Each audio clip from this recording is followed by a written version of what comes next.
ยงดังก้องทั่วฟ้าธานีตัวจริงเสียงจริงวัดดอยน้อยแม่จามเทวีต้อนรับญาติโยมที่มีจิตศรัทธา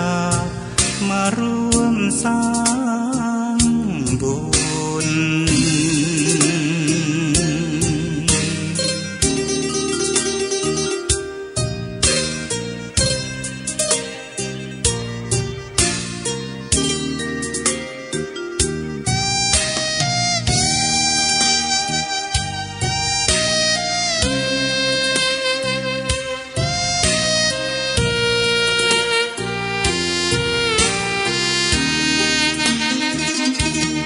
วัดดอยน้อยอยู่กลางยอดดอยโรยต่ออำเภอดอยละออเขตติดต่อป่าสางลำพูนเดินทางปลอดภัยจากเชียงใหม่หรือสายลำพูนยินดีต้อนรับนักบุญมาร่วมสร้างทานบารมีตีสามตีสี่เปิดสถานีฟังตุลุงยองนักเทศเสียงทองชื่อเสียงดังก้องทั่วฟ้าธานีตัวจริงเสียงจริงวัดดอยน้อยแม่จามเทวีต้อนรับญาติโยมที่มีจิตศรัทธามาร่วมสร้างบุญ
มีสลึง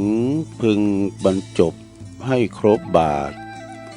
จะไม่ขาดสิ่งของต้องประสงค์ถ้ามีน้อยจ่ายน้อยค่อยบรรจงอย่าจ่ายลงให้มากจะยากนาน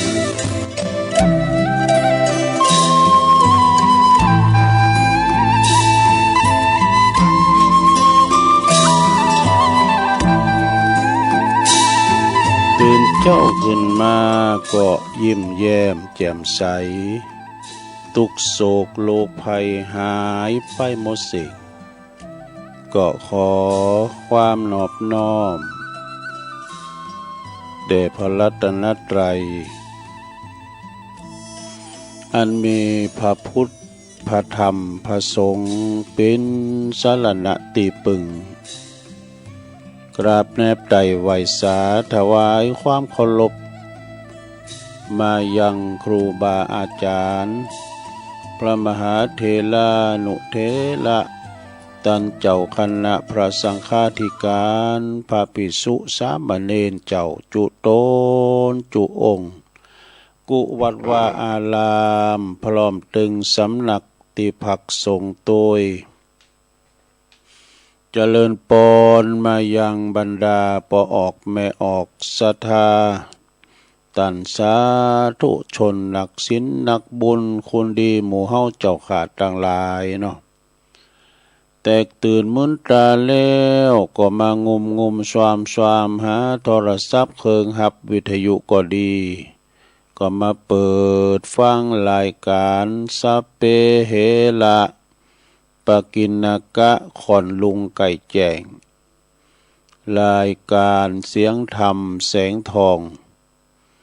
รายการเสียงธรรมแสงทองนี่ก็รับผิดชอบบริหารเวลา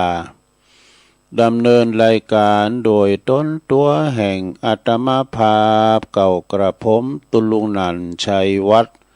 นาคเสโนจัดรายการอยู่ที่บุญห้องทรงของวัดพระธาตุดอยน้อยตำบลดอยหล่ออำเภอดอยหล่อจังหวัดเชียงใหม่มาปบมาปะกันในยามค่ำคืนเวลาเหมาะอีนี่ก็เปิ้นรับมนต์รับหลุมกันเวลาเปิ้นพักผ่อนสายตาพักผ่อนกายา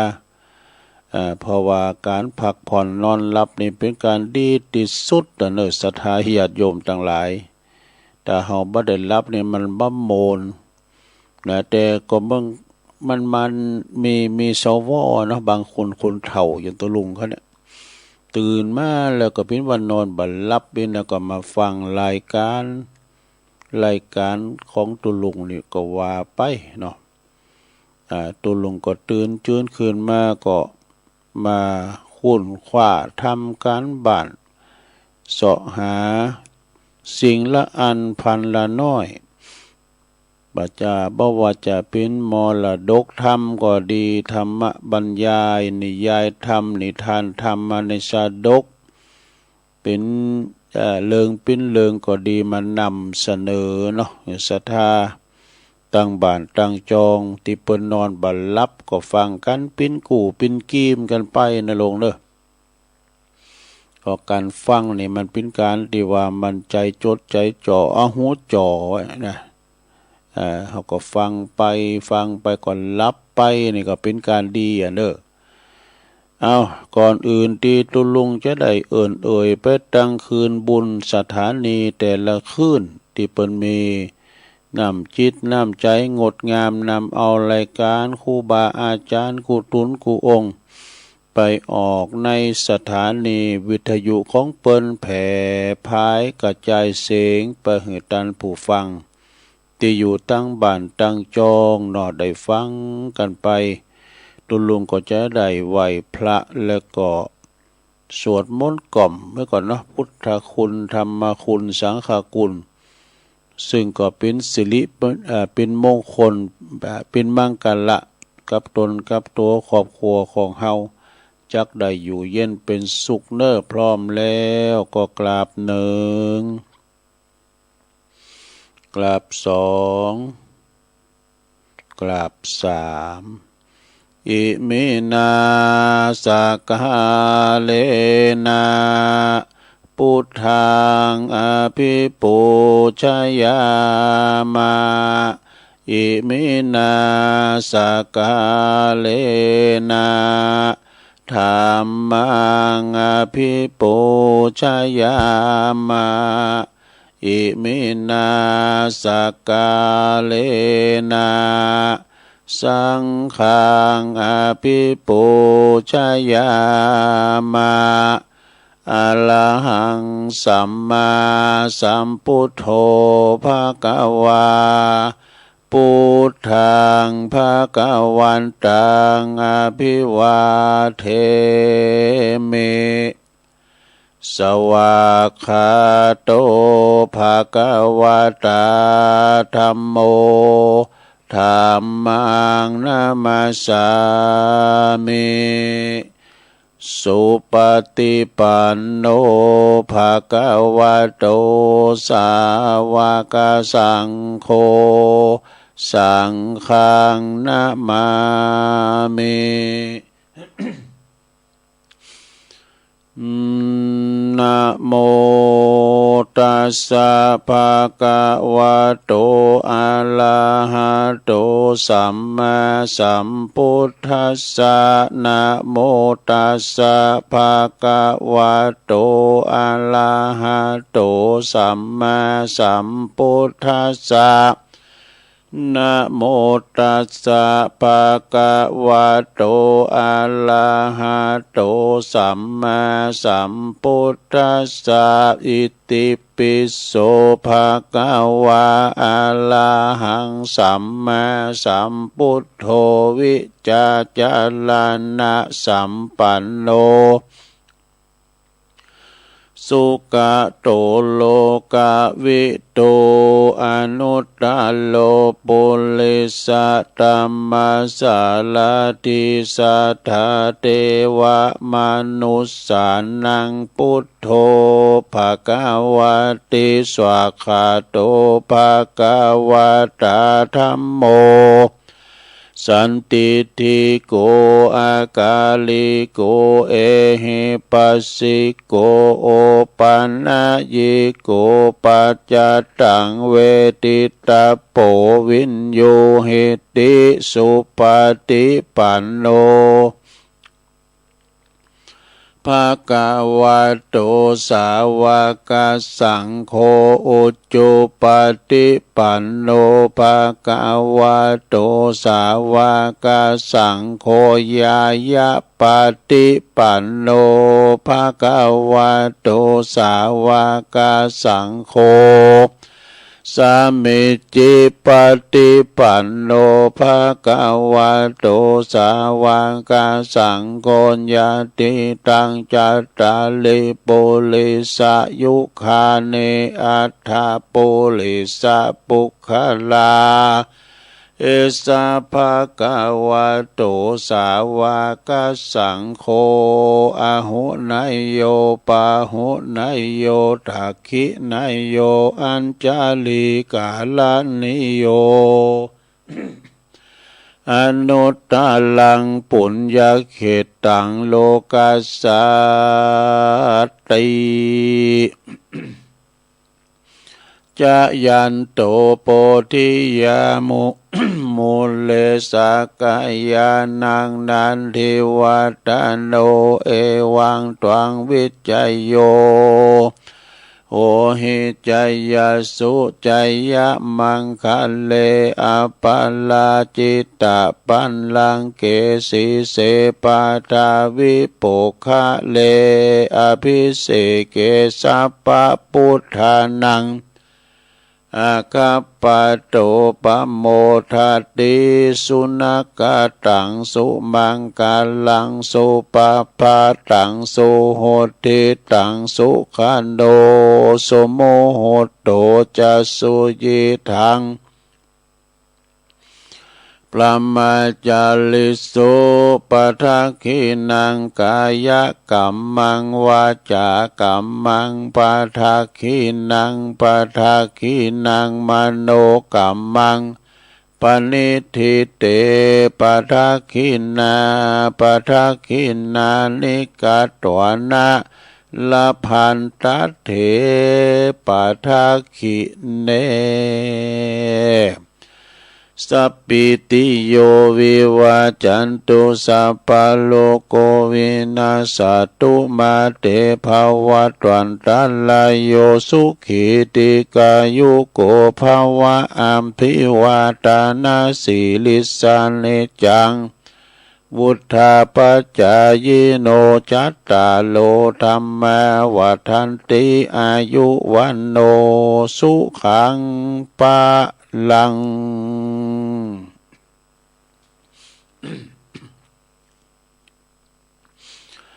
เอาละเนาะศรัทธาญาติโยมต่างหลา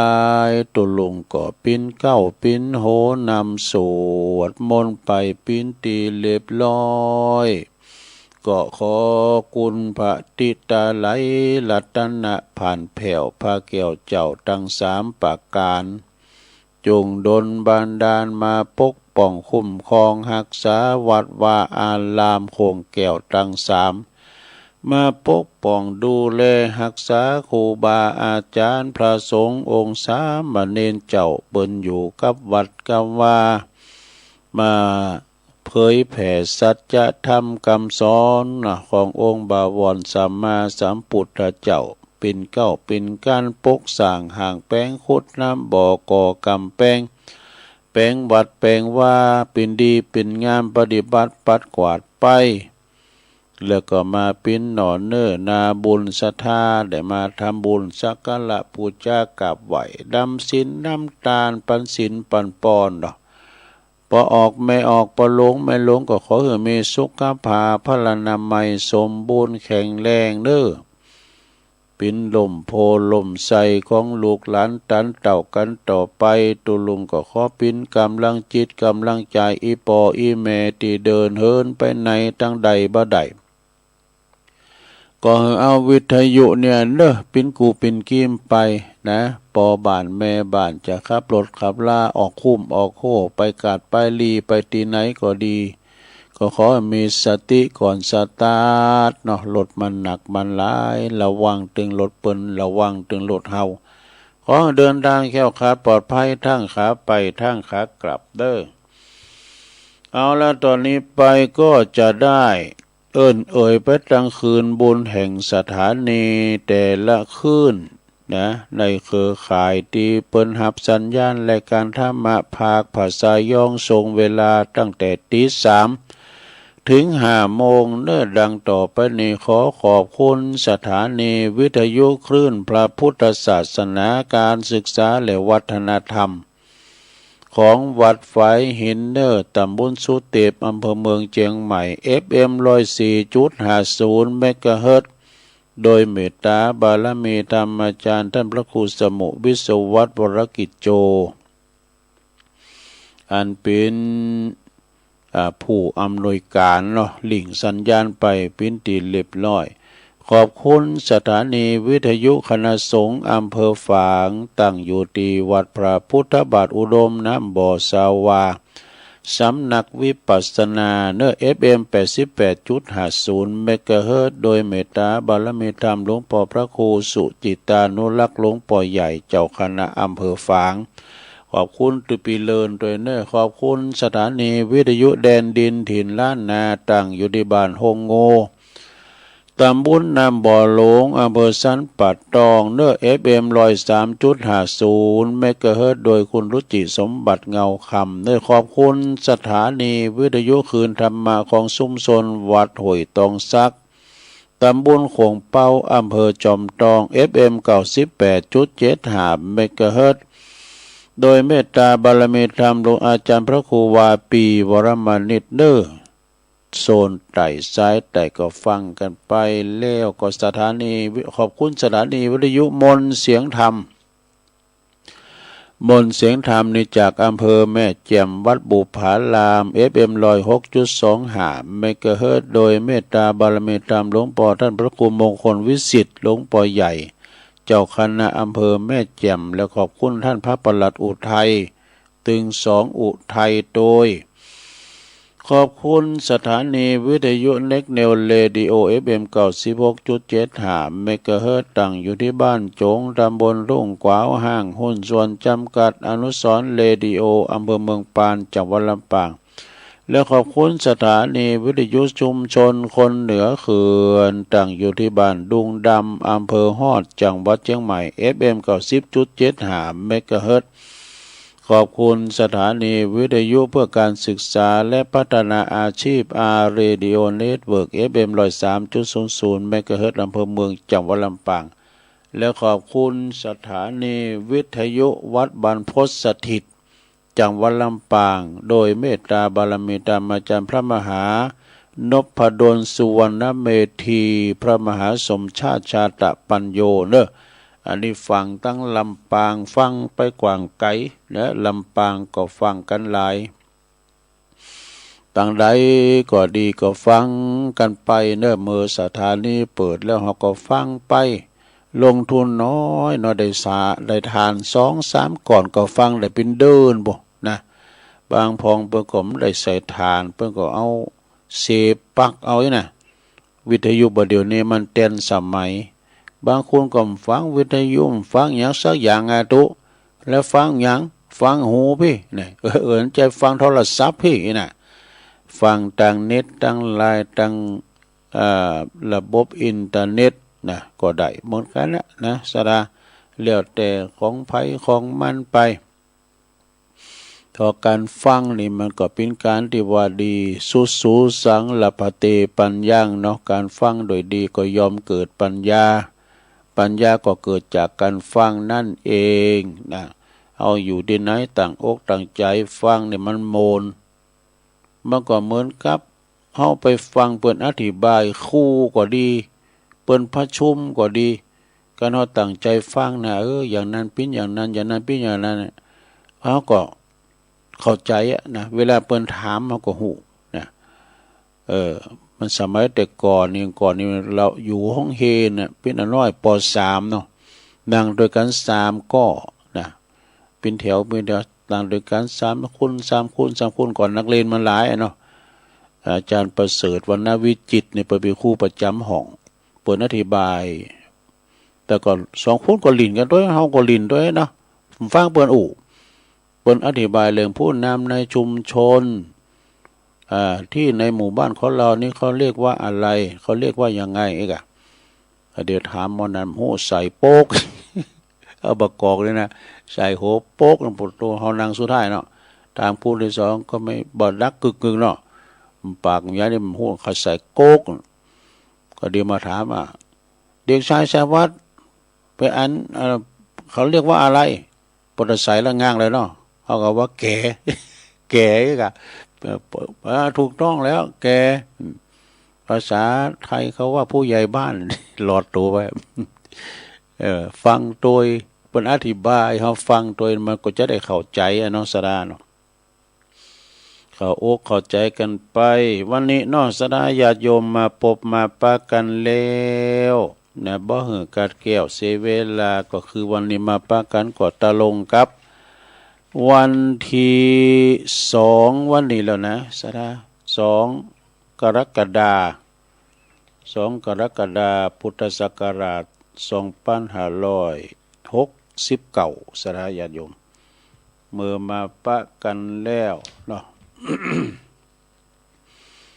ก็จะได้อู่เรื่องการรักษาศีลหรือว่ารักษาพื้นแห่งความเป็นคนอันนี้หนังสือได้รับมอบหมายถวายโดยท่านพระครูอภิวัตนวิกรมและสุขสันต์ในวันครอบครัวสวัสดีปีใหม่ปี66แล้วดู13 ถึง 15 เมษายนปี2566โอ้เปิ้นมาจัดลายเด้อคอยอ่านไปเนาะเปิ้นตั้งใจมาเฮาตุลุงก็พยายามเล็บไปโดยอ่านไปโดยเอาวันเล็กวันน้อยรักษาศีลคือรักษาพื้นแห่งความเป็นคนเนี่ยความปกติดูถ้าเฮามีศีลเนี่ยเป็นความปกติยอมเป็นพื้นฐานของความสงบเรียบร้อยความปกตินี่นะทุกสิ่งทุกอย่างถ้ายังมีความปกติความสงบเรียบร้อยก็ยังจะมีอยู่ แต่ถ้าผิดปกติเมื่อไหร่นะก็เกิดความยุ่งยากเสียหายตามมาเนี่ยนึกถึงของโทไปก่อนเนาะ นึกถึงของโทไปก่อนฟังง่ายๆเอายกตัวอย่างง่ายๆเช่นว่าพระอาทิตย์หรือตะวันในส่องแสงทุกวันเป็นปกตินะแต่ถ้าวันใดตะวันมันบ่รักษาความปกติอย่างนี้แล้วเนาะตราบใดเด้อเอาพวกเขาก็อยู่สงบสุขถ้าว่ามันบ่ผิดปกตินะอยู่กันอย่างสงบสุขแต่ถ้าหากวันใดพระอาทิตย์เกิดทำผิดปกติขึ้นมาคือบ่ส่องแสงในเวลากลางวันเนี่ยอย่างนี้ก็ผิดปกติแล้วเด้อก็การงานก็จะเสียหายผู้คนก็จะโอละเวงกันนะโอละเวงกันชุลมุนชุลเกโอละเวงกันก็บ่ต้องอูถึงปกติทั้งวันผิดปกติทั้งวันมันบ่ปกติเพียงแต่เกิดสุริยุปราคาเนาะแต่ความเสียหายก็มีบ่น้อยเด้อเสียหายงานนะมีบ่น้อย ก บกินเดินกบกินต่อวันนี่มันมืดได้จะมีเนาะสมัยแต่ก่อนเป็นละอ่อนมันมืดแต่เนาะการเดียวมันผ่านพ้นไปมันก็แจ้งมาอีกอะถ้าหากว่าฤดูเกิดเป็นว่าถ้าฤดูเกิดพิษประกฤตเช่น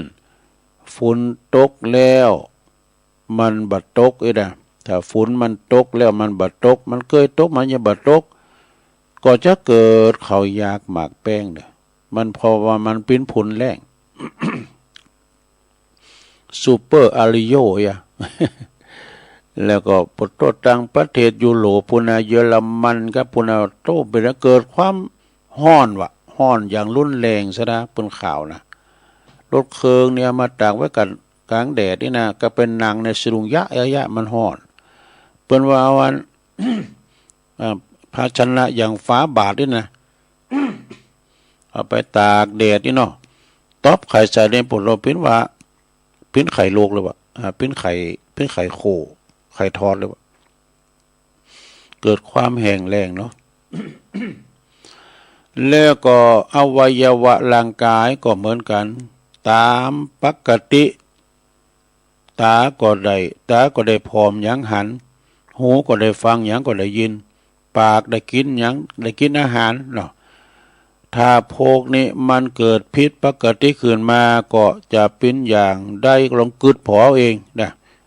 หูไม่ได้ยินมันก็หูเริงอ่ะนะหรือว่าเอาแค่ลมหายใจเขานี่ลมหายใจเขาก็ได้ถ้าผิดปกติต้องหายใจนะถ้าปกตินี่เขาก็ต้องหายใจนี่เราแปลว่าอันนี้ลองทำผิดปกติพอแล้วถ้าหากว่าคือเอาอันนะมือเขานะไปไปปิดจมูกไว้วะนะเอาปิดหูดังเขาก็จะเป็นอย่างไรมันหายใจบ่ออกนะอย่างปกติก็กลับมาอย่างผิดปกติบัสบายนั่นเอง ต่อไปก็เลิงผิดปกติมีอยู่หลายอย่างเนอะเสียหายทั้งนั้นเป็นทั้งเสียหายทั้งนั้นเปิ้นบอกว่าคนสติผิดปกติฟั่นเฟือนเปิ้นเรียกว่าคนสติวิปลาส วิปลาสนะถ้าคนสุดจะแปลว่าคนสุจริตผิดปกติเปิ้นเรียกว่าคนวิกลจริตนี่แหละ ถ้าหากว่าอวัยวะของเราผิดปกติเปิ้นก็เรียกว่าคนพิการนี่นะแล้วก็คนที่มีความประพฤติผิดปกติก็เรียกว่าคนทุศีลเนี่ยคือคนบ่มีศีลนั่นเองท่านทั้งหลายก็ลองดูใจของเฮาเองกันก็แล้วกันว่าถ้าสมมติว่าท่านจะเลิกคุณสักคุณหนึ่งมาเป็นสามีภรรยาก็ดีจะเลิกเป็นเปินก็ดีเลิกเป็นนายก็ดีเลิกเป็นลูกน้องก็ดีหรือว่าจันขันสูงสุดเนาะเลิกมาเป็นคุณใจว่าถ้าจะเลิกเอาคุณปกติหรือคนผิดปกติทุกท่านก็จะว่าต้องเลิกเอาคนที่ปกตินั่นเองนะทุกคนก็จะต้องมีความคิดตรงกันเหมือนกันหมดนะจะเลิกเอาคนที่ปกติไว้ก่อนละหรือจะมีไผมาบอกเกิดนึกครั้งเลิกเอาคนวิปลาสแน่คนวิปติวิปลาสหรือคนวิกลจริตก็เชิญแน่จบลงไปกรรมสดาเอาไว้ได้อีกก่อนเนาะขีดไว้ก่อนวันพุธก็สอบมาแถมเมกะวันพรุ่งนี้ก็เสาะมาแถมต่อไปก็จะได้น้อมนำเอาทฤษฎีบัวพ้นน้ำของอาจารย์มหาประสิทธิ์กรรมเนออันนี้ก็จัดเน็ตเหมือนกันนะศรัทธาญาติโยมเป็นกรรมพังเพยเป็นกรรมกรรมจาเป็นกรรมดีทางนั่นนะเป็นกรรมดี เปิ้นก็บอกว่าผู้ที่ให้สิ่งเลิศย่อมได้สิ่งที่เลิศเนี่ยเฮาหยังหือเปิ้นอันงามเนี่ยจะต้องสะท้อนมาเป็นอันงามเหมือนกันเฮาได้การเฮาเปิ้นอันบ่ดีบ่ดักนี่เนาะเฮาก็ได้ที่ของบ่ดีบ่ดักขึ้นมาไอ้น่ะบ่งามขึ้นมา 1เฮอสิ่งที่ดีย่อมได้รับไมตรีจากผู้อื่นโอ้ดีแต่นั่นเนาะแล้วก็2ผู้ฮู้จักยิบยืนทำให้ผู้อื่นหมดทุกข์ยากนี่เปิ้นนั้นทุกข์ยากไร้เข็นใจเฮาก็ฮือเปิ้นนี่นะในคลิปมีหันคลิปนึงนะมันเป็นปลดใจเปิ้นคุ้นหนุ่มอยู่พองนะเปิ้นก็จะเตียวไปกะหารคูนเฒ่าเก็บไข่ยะกาไข่โคดังกาดแล้วก็มีไผมาซื้อก็เปิ้นจะเอาสตางค์ไปแจกว่ะเปิ้นจะตั้งไปแจกมันจะบ้านเฮาเมืองเฮานะ บ้านเปิ้นโอ้เปิ้นก็มีเมตตาเหมือนกันเด้อที่ไหนมีเมตตาที่นั่นยอมอยู่เป็นสุขอันน่ะฮู้จักยิบยื่นทำให้ผู้อื่นนั้นหมดทุกข์ยากเด้อ3บุญอันผ่องใสได้จากการบริจาคแต่กันเนาะเอาบริจาคจาคะนี่ก็คือบริจาคด้านเข้าของสัมปติ4ความเจริญอันหลายหลากเกิดจากการหือในสิ่งที่คนอื่นพอใจและก็หือสิ่งที่ดีนั่นเองนี่สิ่งที่ดีเลิศของเฮาแก่ไผใจก็ต้องบ่หวังสิ่งผลตอบแทนหือโดยใจนะบ่ได้จะหวังผลตอบแทนอันใดหือแล้วก็อย่าทวงถามเนี่ยโกรธแล้วก็อย่าทวงคืนอย่าตามทวงคืนยิบยืนหือเขาดีกว่าเฮาไปกอบโกยแต่กันเนาะเอาบ่ได้กอบโกยเลยแล้วแถมข้อหนึ่งอันนี้ก็อ่อนเด้อคำว่าอ่อนนี่ถ้าใจอ่อนนี่ก็พิจารณาน่ะอ่อนนักก็ถูกเขาดูถูกแข็งนักก็หักน่ะเอาเป็นยอดสนเนาะยอดสนถ้าลุมต้องมานี่มันก็จะอ่อนไปตามลุมกันแข็งล่ำไปมันก็จะหักอย่างกันเนาะอ่อนกำลังเนาะถ้าเขาอ่อนกำลังคุณเขาก็มาลังควานเต็มแล้วอ่อนไหนก็แตงหันเนี่ยเขาถึงว่าดูแข็งไหนก็วินอ่อนไหนก็แตงหันนี่เป็นคำบักเก่าดูอ่อนวิชาการนี่คุณเขาก็บอกเขาหลบนะวิชาการอ่อนวิชาการนี่คุณเขาบอกเขาหลบถ้าอ่อนใจแล้วบ่มีไผคอยอยากคบเนี่ยบ่มีไผอยากคบอ่อนใจนะถ้าอ่อนนบนี่คุณเขาก็จะมารังเกียจเดชฉันทำแล้วนี่ถ้าอ่อนฮัดเหรอ อ่อนฮัดนี่เป็นว่าดูอ่อนฝีมืออ่อนฮัดนี่นะอ่อนฮัดนี่ก็หมายความว่าความวิบัติเข้ามาหาด้วยนี่อ่อนล้าเราเนี่ยโอ้มันเหน็ดเหนื่อยเมื่อยล้าไอ้นั่นเนาะอ่อนล้านี่เราเป็นอย่างการทำการใดไม่สร้างสรรค์เนี่ยอ่อนล้านี่ทำการได้ไม่สร้างสรรค์ว่าถ้าอ่อนประสบการณ์แล้วอ่อนประสบการณ์ตัดสินใจไม่เท่าทันวะนี่ถ้าอ่อนขวัญอ่อนขวัญนี่หมายความว่าไผก่อบ้านเราขานนิยมเนอไผกันจะเล่าขานนิยมอ่อนศีลแล้วนี่อ่อนศีลอ่อนตานี่นะคนเป็นคนที่ติฉินเป็นที่ติฉินของชาวบ้านนี่อ่อนต้านเหรอไรมิตรสนิทสนมและอ่อนสวดมนต์เหรออ่อนสวดมนต์ในขี้ข้านสวดมนต์นี่นะไรคนจะชื่นชมนี่แล้วก็อ่อนอบรมวิปัสสนาไรค่าโด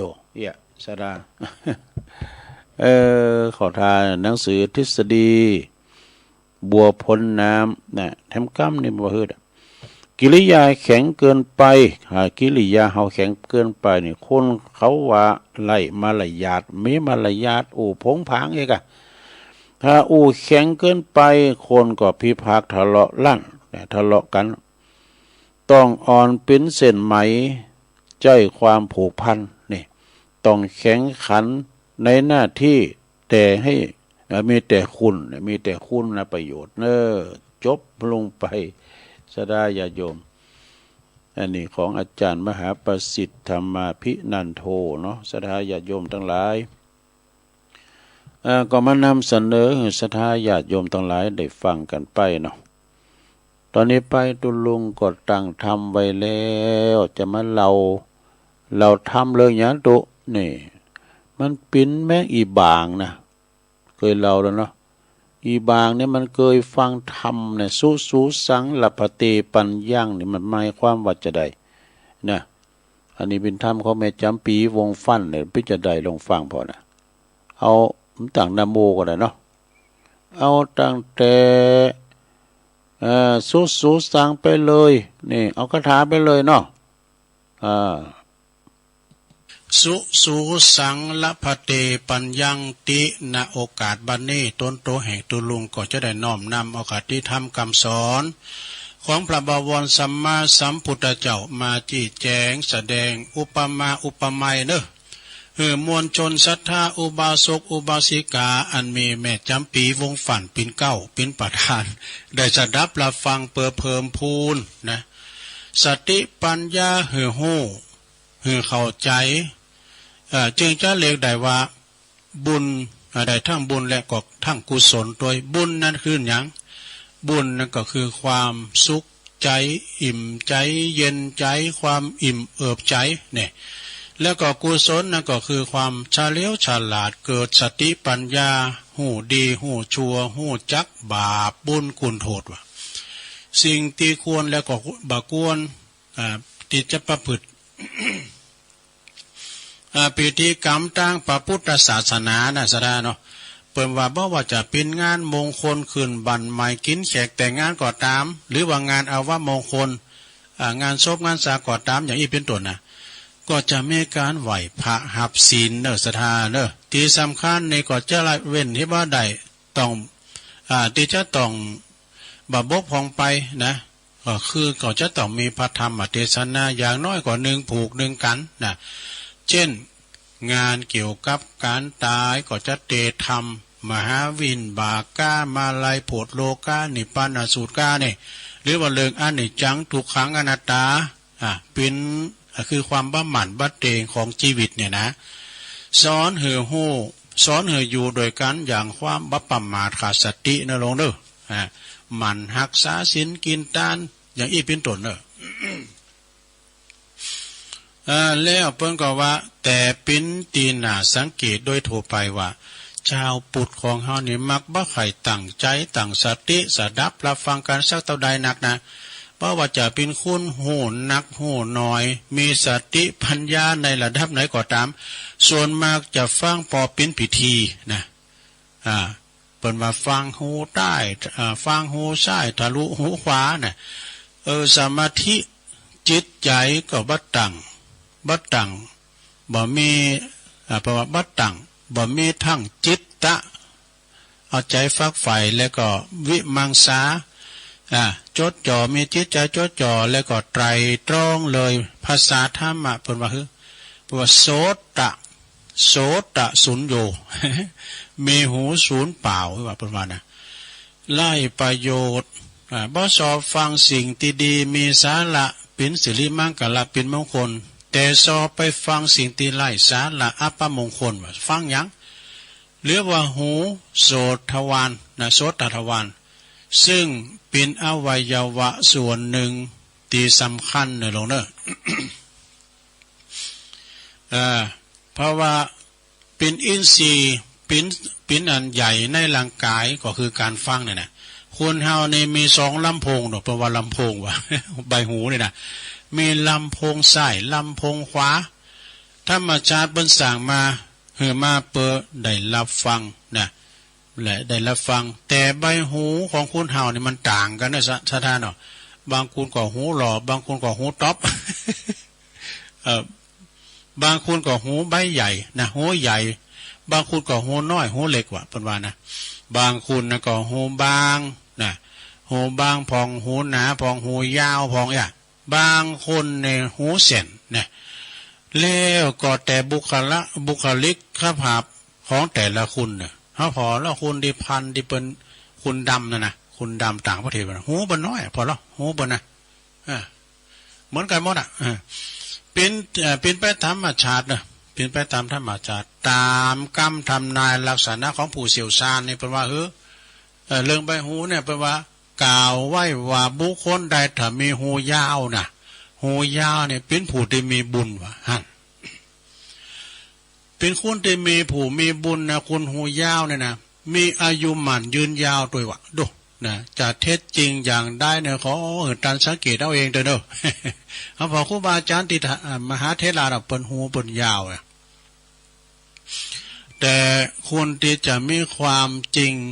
อยู่บ่น้อยนะเป็นว่าแต่คงจะมีความจริงอยู่บ่น้อยนะเพราะว่าการเปรียบเทียบแล้วไว้ว่าคุณหูยาวเป็นคนที่หูนักเนี่ยหูนักก็คือคุณหูเบาเป็นคนบ่หูเบาบ่หลงเจอภัยง่ายๆต้องพิจารณาโดยเหตุโดยผลก่อนมีความคิดนักแน่นหูมีไว้สำหรับฟังถ้าประสาทหูดีนะถ้าหูโหนกก็บ่สามารถจะรับฟังได้บ่ได้ยินหูนี่รับฟังเสียงได้ทุกอย่างทั้งดีทั้งชั่ว ทั้งมีประโยชน์และก็บ่มีประโยชน์ถ้าฟังดีๆมีคุณถ้าฟังดีสิ่งบดีก็มีโทษซะละเช่นสาธุชนมาฟังเทศน์วันเนี่ยนะซะละเนาะแม่ปีวงฟันนะเป็นมงคลเนี่ยตีวัดหรือว่าแห่งใดแห่งหนึ่งก็ตามเขาไปฟังเทศน์ฟังธรรมเนี่ยนะการฟังในลักษณะแบบนี้ต้องพิเศษกว่าฟังเรื่องอื่นๆนะเช่นเนาะได้ยินเขาอู่กันสวนเสเฮฮาล่องลำทำเพลงนี่นะก็เป็นเพลงได้ยินได้ฟังเฉยๆบ่ต้องเก็บมาคิดหยังนะได้ยินเข้าหูได้ยินเข้าหูแล้วก็ผ่านไปการฟังเทศน์ฟังธรรมเนี่ยมันเป็นการเข้าอบรมฟังการบรรยายนี่นะมีลักษณะพิเศษการฟังในตีนี้ต้องมีสมาธิสูงด้วยกรรมอู่กรรมแปลว่ากรรมอู่กรรมจ๋าแต่ละกรรมเนี่ยจะต้องซึมซับเข้าไปในสมองของเจ้าของความคิดนะคือตัวของเฮาเองนะเปิ้นว่าทำให้เจ้าของหูนะต้องคิดพินิจไตร่ตรองถึงอันถอยกรรมทุกประโยคบ่ว่าอันยังเป็นอันยังเพราะเป็นกรรมอู่กรรมสอนของบัณฑิตนักปราชญ์คือผู้หูเนอะการฟังอย่างอื่นก็เหมือนกันบันเทิงตั้งจิตตั้งใจก็คือฟังจ่อยฟังซอฟังเพลงไงเนาะเปิดความบันเทิงชั่วขณะ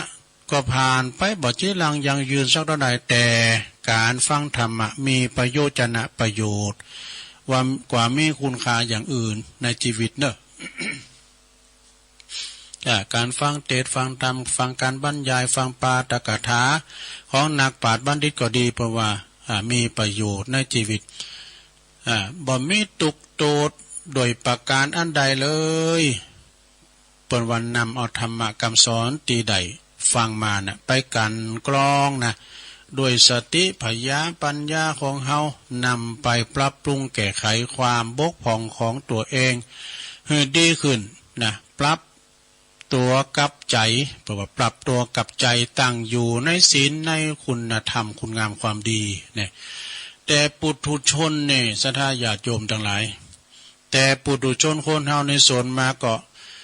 นิสัยเปิ้นสอบฟังเรื่องอัปมงคลนะก็คือเรื่องบดีบางงามเนี่ยอย่างเปิ้นเล่าขวัญกันหันเล่าขวัญกันนี่ก็ไปฟังนี่หูรอฟังเรื่องดีบดีของผู้อื่นก็ชอบเก็บมาวิพากษ์วิจารณ์มาเล่าหนาจ้าขวัญมานินทากันนี่นะเนาะสอบฟังคำที่สินนินทาว่าให้ปลายสีของผู้อื่นเนี่ยแล้วก็สอบจดจำได้ดีเนาะเหมือนถังขยะ สอบเก็บเอาเรื่องเหม็นเรื่องบูดเรื่องเน่านะเรื่องเน่าเรื่องเหม็นไว้ฟังธรรมะคำสอนแค่15หรือว่า25นาที ก็มาบ่นว่าโอ้ยจะเอาบุญกุศลที่ไหนเจ็บหลังเจ็บแอวทำแล้วจะไปได้บุญได้กุศลที่ไหนเพราะว่าหรือว่ายึดกรรมที่ว่าฟังกรรมทำกินพริกดำกับเขาฟังกรรมขี้เหล้ากินลาบกินสาดถึงวันนี่วะเปิดเกณฑ์ไม่นะหรือว่าฟังข่าวจ้อยบานเฮาข่าวจ้อยบานเฮาเพิ่นว่าคติเตือนใจว่าเปิ้นโจรไปวัดก็บ่นเจ็บก็บ่นก็เบนหลังตำเปิ้นโจรไปวัดก็เบนหลังตำถ้าเปิ้นโจรไปฟังธรรมก็ซ้ำนี้น่ะนี่บอกฟังคำสอนศีล8ศีล5สังฆครูบาเก่าจี้นำทำคำสอนบ่ลบหลีกลี่บ่จำถีถอยกรรมฟังกรรมพองก็เป็นน้อยพองก็เป็นนานวะเอาป่าดงดานมาเป็นติจัง พระพุทธเจ้าบนตรัสไว้ในพระไตรปิฎกว่าอติวากยังตีติกคิดสังพระหุชโนเปิ้นแปลว่าเฮาจักอดกันกรรมตีเขากล่าวลงเกินเพราะคนในโลกนี้คนทุศีลไม่มากมายนะเขาจะนินทาว่าหายตลอด7 วันดาเนาะนะหรือว่าเป็นปีก็ยอมเป็นไปบ่ได้จึงบอกกวนที่จะเก็บมาใส่ใจในกรรมเหล่านี้นะกรรมจิชินนินทานะเรื่องหูก็ประว่าเรื่องหูชอบฟังเสียงที่ไพเราะอ่อนหวานฟังแล้วสบายใจสุขใจนะฟังแล้วได้ความหู้ได้ความคิดเกิดสติปัญญาเนี่ยการฟังนำฟังธรรมนะสถานเนอะควรเก็บเอาไปใส่ส่วนที่ดีที่มีกาไว้นะควรทิ้งในสิ่งที่เหลวไหลไร้สาระการฟังทุกอย่างต้องไตรตรองนะสถานเนอะต้องไตรตรองคือว่าคิดแบบมีธรรมะเคารพในการฟังนะในครั้งพุทธกาลในสมัยพระพุทธเจ้ายังตุนยังองค์อยู่นะครั้งพุทธกาลเพราะว่ามีแมงข้างคาวแมงอีบางนี่นะ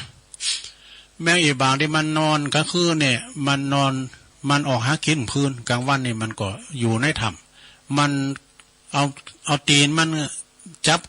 จับกิ่งไม้แล้วมันหัวหย่อนดูนะแมงข้างคาวนี่นะแมงข้างคาวนี่มันอยู่อาศัยในถ้ำนะมีเป็นหลายร้อยตัวปรากฏว่าได้ฟังพระสงฆ์เป็นสาวกปฏิบัติธรรมอยู่ในป่านะพระสงฆ์สวดมนต์แสดงธรรมโดยเสียงอันไพเราะจับใจอิ่มเอิบ ได้ฟังนำทำคำสอนได้ฟังประสวดโยโกห้องก็ดีนะมันประทับใจไพเราะจับใจอิ่มเอิบว่าปีติในเสียงธรรมนั้นแม้แต่เป็นสัตตลิสารนะยังตั้งใจฟังพอว่าแมงข้างคาวหมอนั้นตายไปแล้วก็ไปบังเกิดบุญสวรรค์บัดซะนะเพราะผลแห่งการฟังตั้งใจนั่นเองนะเขาหลบในธรรมแม่จะฟังบ่หู้เลิงก็ตามเด้ออันนี้แหละพอออกไม่ออกศรัทธาญาติโยมสาธุชนต่างหลายจุงนำไปพินิจพิจารณาโดยสติปัญญาแล้วก็เกิดพละอานิสงส์ในการฟังหายอย่างมีอย่างเนี่ย1ผู้ฟังยอมได้ฟังสิ่งที่บ่เคยฟังนะ ผู้ฟังยอมได้ฟังสิ่งที่คุณบ่เคยฟังกัน2สิ่งที่ใดที่มันได้ฟังแล้วบ่เข้าใจก็ยอมเข้าใจสิ่งนั้นชัดขึ้นมา3บรรเทาความสงสัยเสียได้4ทำความหันหือถูกต้อง5จิตใจของผู้ฟังยอมแจ่มใสเน้อศรัทธาเน้อเฮาได้ฟังน้ำฟังธรรมมันโมนเปิ้นเตธรรมอย่างเปิ้นเตธรรมโมนอย่างตุปีโอเขาก็ดีเนี่ยท่านอาจารย์ท่านอาจเขาท่านพระครูวรธรรมนาถเจ้านี่ก็ฟังท่านพระครูสังวรศิลาภิลักษ์เปิ้นเตแต่โอ้ยอย่างน้ำไหลโมนสรุปฟังธรรมก็โมนเนี่ยฟังน้ำฟังธรรมไปมันเกิดสุขอกสุขใจเปิดว่าสุสังละพเตปัญญังฟังโดยดีก็ยอมเกิดปัญญาเนาะ ก็ฟังกันไปโดยสดานำประวัติธรรมบรรยายก็ตามทำสาธโวก็ตามเนาะเปิดเป็นการประดับจิตใจของเราบางคนเนี่ยเป็นวอนเสียงนะเสียงว่าโอ้ยลิ้วเสียงนะอีแม่ฟังบอกเรื่องแต่มันม่วนดีนะก็โมนก็คือว่าอิ่มอกอิ่มใจแล้วเนาะลุงเนาะอย่างเปิ้นห้องขวัญเฮขวัญเนี่ยนะเอาฟังเปิ้นลิ้วเสียงนะโอ้ยเปิ้นหำเรื่องเข่ามามกุยหน่วยเคาะเข่ามามปอแม่อีน่ะโอ้กัดอกนะลุงเนอะนะจากนั้นก็ฟังไปขอเหสาสาธุชนทุกท่านนะอันมีแม่จำปีวงฝันพร้อมโดยคณะสัทธาญาโยมทั้งหลายติดได้สดับและฟังจงจงใจหูปิ้นประโยชน์ฟังธรรมมาให้เกิดแสงสว่างแห่งปัญญาสำรวมระวังไว้จะบัดใดเกิดมาหูหลึงหูโหนกขอให้สาธุชนมีหูตาสว่างสวัยชวดช่วงชัชวานนะคิดสิ่งได้สมความปรารถนาอายุวัฒนะทุกท่านและก็อายุมันยืนยาวดังเทศนามาในเริงข้างข้าวฟังธรรมก็หันว่าสมควรแก่กาลเวลาก็ขอสมมุติหยุดที่ลงปรุงไว้เพียงเต่าอีเนอะเอวังก็มีด้วยประกาศชนีสาธุสาธุสาธุจบลงไปศรัทธาญาติโยมทั้งหลาย เป็นตัวจุยไปเนาะก็เป็นธรรมค้างคาวฟังธรรมนะแมงอีบางค้างคาวก็แมงอีบางนั่นแหละอันฟังนำฟังธรรมก็เหมือนคุณเฮาทั้งหลายเนี่ยนะฝักใฝ่ในธรรมเคารพในธรรมเปิ้นเตดน้ำเตดธรรมก็ดักฟังการบะอู่โกนธรรมอันนี้ก็ถือว่าเฮาได้เคารพในธรรมนะเอาปอนแล้วกันเนาะจำปีเอาปอนเลยปอนกันตึงลงตึงหลายเอาปอนธรรมไว้ก่อนเด้อ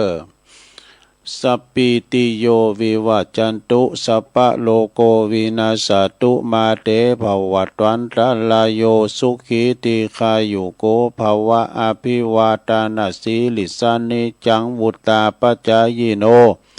จัตตาโลธรรมาวัฏันติอายุวันโนสุขังปะลั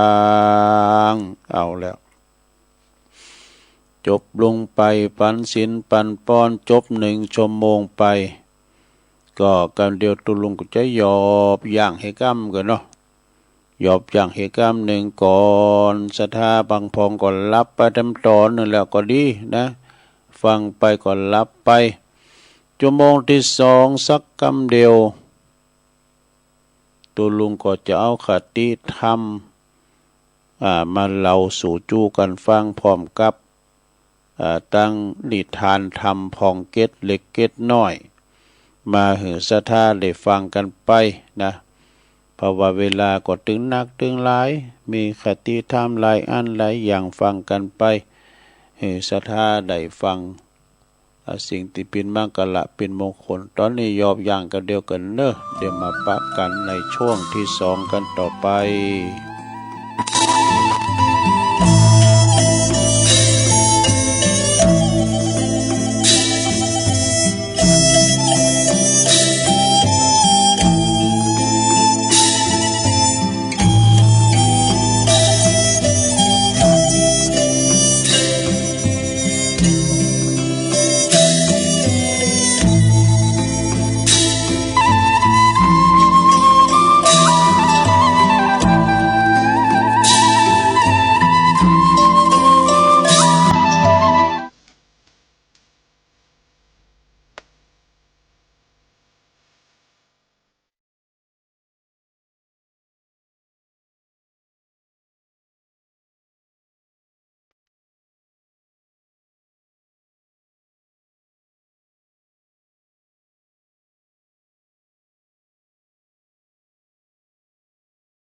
ได้ในละในตา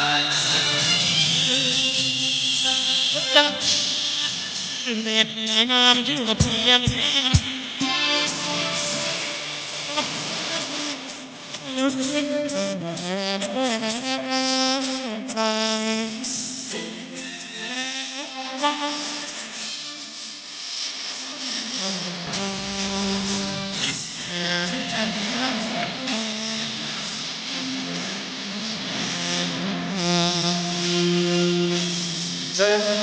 ทางต้องไปยืนหายใจ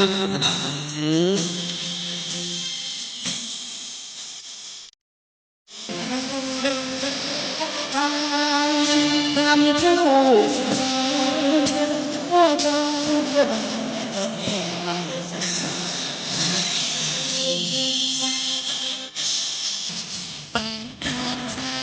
จินตนาการสาสะท้อนสอบสอนร้อย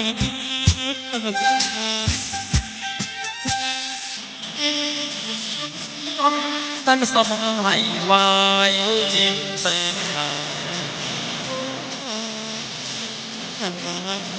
ยไม่สมบี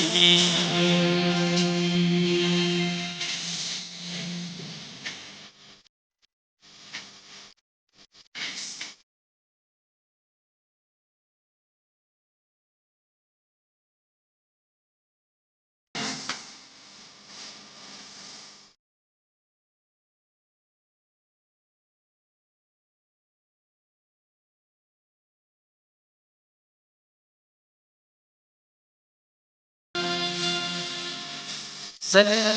ทางสองไปทุกทุกไม่ลืมหายห่าง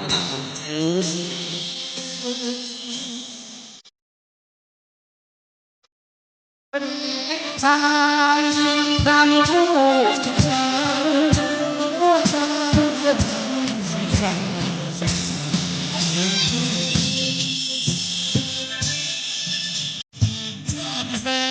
จินตนากา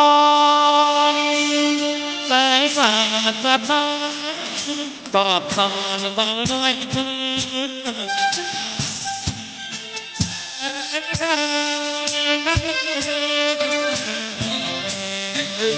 แสงสาดสะท้อนไม่โสบี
เอาแล้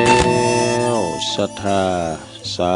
ธุชนญาติโยมตั้งหลายเนาะตุลุงก็พักเบรกพักครึ่งนั่งมึนลำไป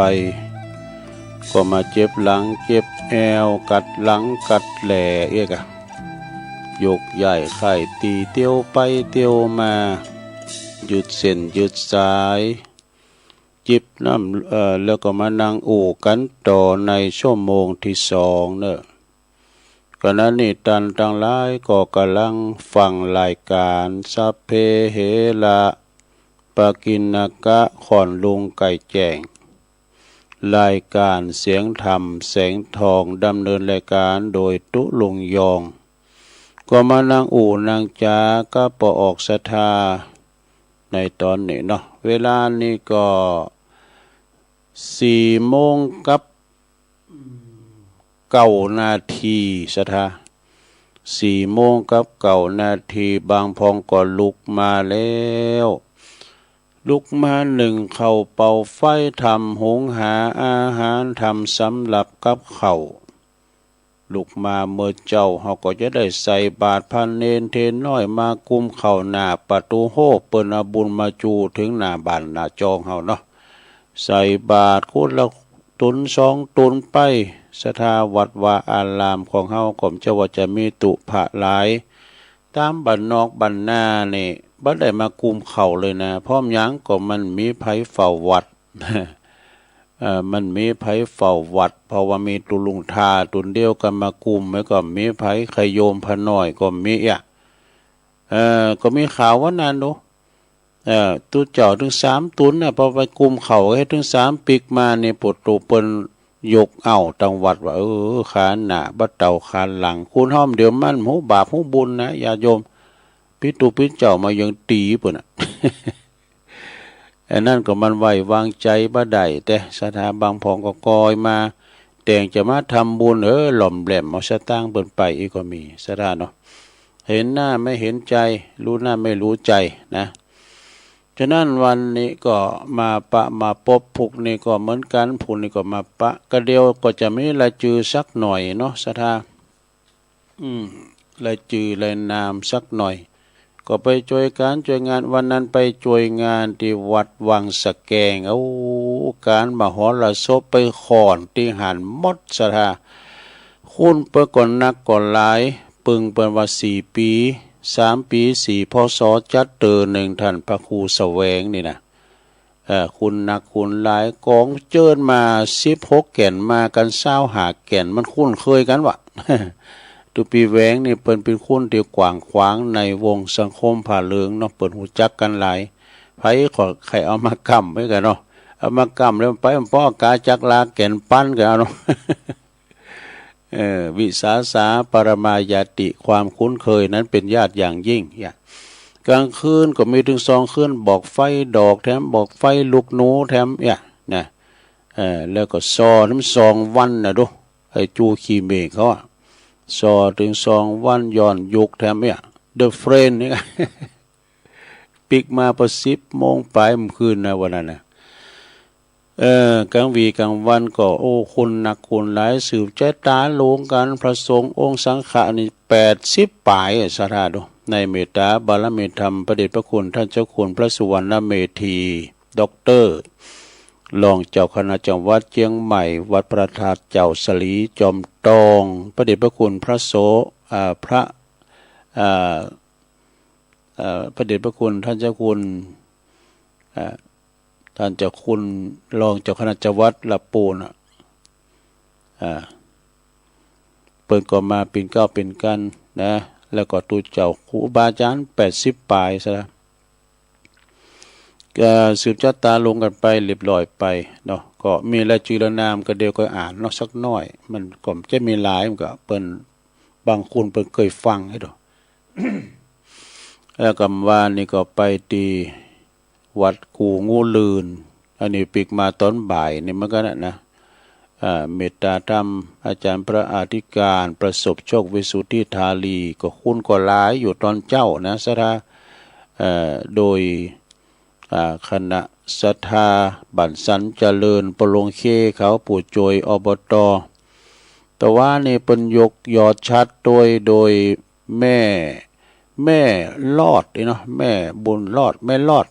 แก้วนาติบเนี่ยปุอายุ95แล้วเขียวติ้มปากขาวขว้างรู้ไปว่าเขียวสแตนเลสเนอะหูตาดีนะเปิดพินแม่ของ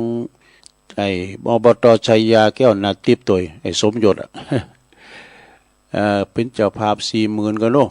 ยกยอดชาร์จกันไปแต่ว่าก็เป็นตีเรียบร้อยในเมตตาบารมีธรรมหลวงพ่อพระครูศรัทธาพิมล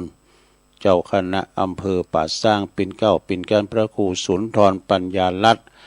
เจ้าคณะตำบลหนองยวงวัดป่าหกฟ้าท่านเจ้าอธิการพิเศษสิริพัทโทเจ้าคณะตำบลนำดิบวัดดงเนมิตรเนาะก็จบกันไปเป็นอย่างไปศรัทธาเนาะแล้วก็คณะญาติธรรมญาติโยมที่เดินทางมาจากชลบุรีสมุทรปราการโดยการนำของคุณสมปองพร้อมคณะประมากุปีมาตานเตียนเก่าวัดด้วยเนาะก็เลี้ยวกันไปเป็นงานเลี้ยวกันไปต่อไปนี่ศรัทธาญาติโยมเอาอันมาไหว้กันก่อนเนาะอันนี้เป็นคำกรกันเนี่ยนะต้องว่าปอดุมาเป็นจะได้สุริโยไทยไขแสงใกล้แจ้งแล้วฝูงวิหกร้องเจ้ยแจ้วแสวงหาซึ่งอาหารทะยานไปในนภานะหมู่ปักษายังขยันหมั่นหากินท่านที่รักจะซบเซาท่านที่รักจะซบนอนอยู่ใยเล่าตื่นแต่เช้าขัดเกลาจิตเป็นนิจศีลประพฤติธรรมพระสัมมาเป็นอาจินรักษาศีลให้มั่นหมั่นภาวนาเนี่ยอายุไขในมนุษย์สุดจะน้อยอย่ามัวคอยโอกาสวาสนาคืนแล้ววันที่เคลื่อนไปไม่หวนมาอย่าชักช้าอบรมได้ทั้งใจกาย สรรพสิ่งใดๆในโลกนี้ไม่คงที่แปรเปลี่ยนหน้าใจหายแต่สิ่งหนึ่งติดตามไปไม่รู้คลายไม่รู้วายดุจสหายคือกุศลและผลบุญนี่แต่กันเนาะน้อมกราบพระรัตนตรัยในสถานดลบันดาลพรประเสริฐบังเกิดหนุนดุจสายทานจากฟากฟ้าเกื้อการุณเป็นผลบุญแผ่กว้างในโลกาจบลงไปซะแล้ว อันนี้เป็นคำก่อนนะอันนี้หนังสือมันแล้วเนาะอันนี้ก็เอามาเล่าสู่จู้กันฟังเด้อศรัทธาญาติโยมอันนี้ก็เป็นหนังสือเล่าสู่จู้กันฟังไปการงานก็มีกันไปเริ่มมีกี่งานแล้วเนาะศรัทธาต่อไปก็จะได้เข้าวัดสากันในปลายเดือนเนี่ยนะศรัทธาเข้าวัดสาก็จะได้ยุดกึกกันนั่นเด้อได้ออกท่องเที่ยวสัญจรโคจรไปที่ไหนก็อยู่กับตีวัดสันวัดสานี่แปลว่าหน้าฝุ่นดูเปิ้นเบิ่งไปยำเข้ากะเบิ่งไปสัญจรไปหันไปนี่อยู่กับตีต้องสวดต้องบนต้องจำกันไปศึกษานำธรรมคำสอนกันไปเองกันเนาะเป็นเพื่อนกันขอแค่10 อย่างก็พอใจแล้วเนี่ยเป็นเชื่อใดนะอันนี้เป็นคติธรรมเหมือนกันเนอะศรัทธาลองฟังบ่ดูมันเป็นเชื่อใดก็เปิ้นกันขอแค่10เลิงนี่ก็พอเนี่ยข้อที่1มีหยังเนี่ยเปิ้นว่าปิ้นเปิ้นกันนี่นะโลยจุนสำคัญเนอะโลยก็ดีจนก็ดีสำคัญแต่อย่าจนความมีน้ำใจก็แล้วกันนี่จะไปจนน้ำใจนะลงเนอะบางคนเนี่ยคุณตุกเสียงเตี้ยแต่ว่าเปิ้นมีน้ำจิตน้ำใจเป็นเรียกว่ารวยน้ำใจนี่เศรษฐีน้ำใจข้อที่2ลงเปิ้นกันเนี่ยอูนักอูน้อยสำคัญหยังพี่หยังแต่อย่าอูตีเลิงหือไล่กับเปิ้นก็แล้วกันเนี่ยใส่ไล่เปิ้นนะกะนะข้อที่3เปิ้นกันนี่นะบ้านน้อยบ้านใหญ่หรือว่าบ้านหลังน้อยหลังใหญ่ก็ตามเด้อบัดแตกต่างกันหรอก แค่จิตใจบักขับแคบก็พอดีแล้วนี่สถานะใจกว้างเนอะใจกว้างมันไม่น้ำปิงเดี๋ยวนี้โอ้ยน้ำนองยังทรงโตอยู่เนอะน้ำปิงมันจะลดนะทรงโตอยู่นะข้อที่สี่ญาติโยมเปินกันนี่นะจะเห็นสูงเห็นแต้มเป็นด็อกเตอร์ก็ตามเป็นจบป .4 ก็ตามบ่สำคัญบ่เป็นหยังแต่ขอหือหูจักเพราะว่าหือหูจักเห็นหูซึ่งกันและกันปิ้นเปินก็เปินพองก็พอดีนะก็ดีนี่ซะได้นะปิ้นเปินกันนำใจเปินเนาะข้อที่ห้าลงข้อที่ห้าเพราะว่าเปินกันนั่นนะเคยมีอย่างเคยมีตำแหน่งมีโยธาบรรดาศักดิ์มีตำแหน่งน้อยตำแหน่งใหญ่ก็ตามอาชีพอันยังก็ตามบ่สำคัญอยู่กับเปินถอดโหโคนออกก็พอดีแน่เนาะหมู่นั้นมันเป็นโหโคนเนาะข้อที่หกโยมเปินกันเนี่ยกินหนักกินหน่อยก็บ่เป็นหยังแต่เลยไว้เหอะเปินกินพองก็แล้วกันเปินมามันแต้นเดินนะยุดไว้พอง ยุดไว้พองก็ดีนะอันนี้ก็ดีเนาะแล้วก็เก่งบ้านหม้ออ้ามใจมันเข้ามากำลุนนี่แล้วก็ข้อที่เจ็ดเนาะเปินกันหลบโกนกันพองก็บ่เป็นเรื่องปกตินะเป็นเปินกันเนี่ยนะหลบโกนกันพองก็เป็นปกติแต่นะเปิ้นมีแต่รู้เด้อแต่อย่าลบโกนเปินตลอดเวลากะนะคือเป็นเวลากะอันนี้ตลอดเวลานี่นะจนเปินอึดอัดก็ดีแน่อันนี้ก็ไม่ใครปึงเนาะข้อที่แปดลงเปินกันนี่หันหยังพองบ่หันหยังพองก็จางเตอะแต่ขออย่าได้หันแก่โตอยู่ล่ำไปก็เลี้ยวกันนี่จะไปหันแก่โตนะลงเด้อข้อที่เก้าลองสุดท้ายมี10ข้อเปินกันนี่นะจะมีลูกหรือว่าบ่มีลูกก็บ่เป็นหยังอย่าโอดลูกเห็นเก่งเห็นสูงเห็นต่ำมีอาชีพเงินเดือนเงินดาวสูงจะไปแอกสักกันก็แล้วกันแน่ก็พอดีเห็นนะเปิ้นว่านะข้อสุดท้ายเนาะข้อที่10เปินกันเนี่ยจะนับถือหยังก็ตามการบ้านการเมืองก็ตามแต่ว่าเฮายังปิ้นเปิ้นบัดแต่ข้อกันก็ดีแล้วนะก็ปอนะสาธุจบเนื้อสดา อันนี้เปิ้นเรียกว่าขอเปิ้นกันขอ10ข้อ10เลิงก็พอดีนะของแม่น้องเด้อแม่น้องสูงเขาประกวดขอบคุณเด้อแม่น้องเด้อถ้ามีข้อคิดดีๆก็เอามาแถมนะเมื่อเจ้านี่ตอนที่ตุลุงเขาโคนั้นได้รับ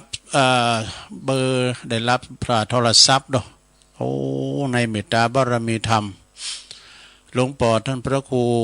พุทธิธรรมสุนทรหลวงพ่อเปิ้นเป็นรองเจ้าคณะอำเภอลีนะจังหวัดลำพูน